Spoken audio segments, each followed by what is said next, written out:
Hello, ಹಾ ಎಲ್ಲೋ ನಂದ್ 2,000 ಕೊಡ್ತೀನಿ ಅಂತ ಮೊನ್ನೆ ಇಸ್ಕೊಂಡು ಹೋಗ್ಬಿಟ್ಟು ಇನ್ನೂ ಕೊಟ್ಟಿಲ್ಲ. ಕೊಡ್ತೀನಿ ಮಚ್ಚ.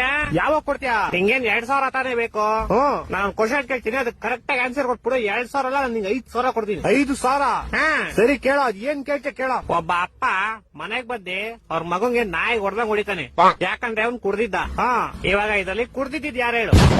ಅಪ್ಪ ಮನೆಗ್ ಬಂದು ಅವ್ರ ಮಗನ್ ಕೊಡ್ದ, ಯಾಕಂದ್ರೆ ಅವ್ನ್ ಕುಡ್ದಿದ್ದ. ಇಲ್ಲ, ಅವ್ರ ಮಗ ಕುಡ್ದಿದ್ದ. ಇವಾಗ ನನ್ ಮಗ ಕುಡ್ದಿದ್ರೆ ಅಪ್ಪ ಅಂತಾನೆ, ಅಪ್ಪ ಅಂದ್ರೆ ಮಗ ಅಂತಾನೆ. ಹೊಟ್ಟೆ ಎಷ್ಟು ಉರ್ಸ್ತಾವ್ರು. ಹೇಳ. ಇಲ್ಲ ಕ್ವಶನ್ ಚೆನ್ನಾಗಿಲ್ಲ, ಬೇರೆ ಬೇರೆ.